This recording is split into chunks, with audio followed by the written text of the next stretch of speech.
Good morning guys. আজকে তোমাদের দেখাবো 2024 সালে কি করে সবথেকে কম খরচায় এবং সবথেকে দ্রুত গঙ্গাসাগর মেলায় যাওয়া যায় এবং গঙ্গাসাগর মেলায় যেতে এক একজনের মোট কত টাকা করে খরচা পড়ে এই সব কিছু নিয়েই বিস্তারিত আলোচনা করব আজকের এই ভিডিওতে। তো আমার দর্শক বন্ধুদের কাছে অনুরোধ রইল ভিডিওটি স্কিপ না করে সম্পূর্ণ দেখার। তো চলুন ভিডিওটি শুরু করা যাক। তো গাইস আমরা এখন গঙ্গাসাগর যাচ্ছি। এই হচ্ছে ট্রেনের অবস্থা, একটু দেখো।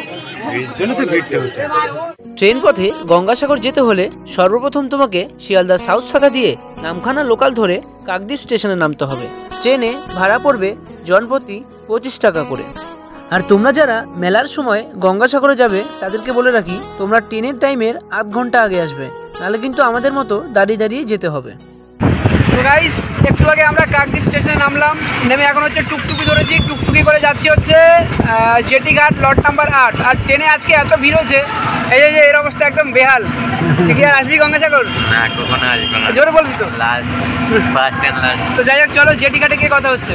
কথায় আছে সব তীর্থ বারবার, গঙ্গাসাগর একবার। গঙ্গাসাগর যেতে এতটা পরিমাণে কষ্ট হয়, তাই হয়তো মানুষের মুখে এই কথাটি আসে। কিন্তু যখন সব কষ্ট পার করে অবশেষে গঙ্গাসাগরে গিয়ে স্নান করি, তখন যেন মনে হয় সব কষ্ট সাগরেই বিলীন হয়ে গেছে।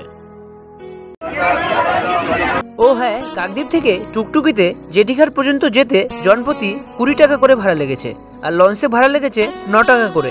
লঞ্চে মোট সময় লাগবে 45 মিনিট। তো গাইস ফাইনালি লঞ্চে 45 মিনিট সময় কাটানোর পর এখন আমরা কচুবেড়িয়া ঘাটে চলে এসেছি। আর এখান থেকে হচ্ছে বাসে যেতে হবে, বাসে করে প্রায় 1 ঘন্টা মতো লাগবে। আমরা যাবো হচ্ছে গঙ্গাসাগর। তো চলো যা যাক। কচুবেড়িয়া ঘাটে এসে তোমরা গঙ্গাসাগর যাওয়ার জন্য অনেক শেয়ার গাড়ি পাবে, আবার বাসও পাবে। বাসে যদি উঠতে চাও তাহলে তোমাদের অনেকটা হাঁটতে হবে, অনেকটা সামনে যেতে হবে। তো চলো আজকে আমরা বাসেই যাব। এই যে আমার পিছনে দেখতে পাচ্ছ, এগুলো সব শেয়ার গাড়ি, এই গাড়িতে যেতে পারো তোমরা। তো গাইস আমরা বাসে হচ্ছে জায়গা পাইনি, তো আমরা এই যে ম্যাজিক গাড়িতে উঠেছি। ম্যাজিক গাড়িতে হচ্ছে 50 টাকা করে এক একজনের ভাড়া, তোমাকে পুরো মন্দিরের সামনে গিয়ে না হবে। তো ফাইনালি এত কিছুর পর অবশেষে আমরা গঙ্গাসাগর মেলায় এসেছি। আর গঙ্গাসাগর মেলায় আসতে আমাদের রানাঘাট থেকে এখানে পুরো 8 ঘন্টা 10-20 মিনিট মতো লেগেছে। আর একটা কথা বলার, যারা গঙ্গাসাগরে আসবে এই সামনে মেলাতে, তোমরা তো এক হয় ভারত সেবা আশ্রম, নাহলে নিগমানন্দ গোস্বামীর আশ্রমে থেকো। আর তাছাড়া যদি বাইরে কোনো গেস্ট হাউসে থাকো, তো তোমাদের একদিনের ভাড়া 3000 থেকে 4000 টাকা নেবে। একমাত্র এই ভারত সেবা আশ্রম কিংবা নিগমানন্দ গোস্বামীর আশ্রমে যদি থাকো, তাহলে তোমাদের একটু কম হয়ে যাবে।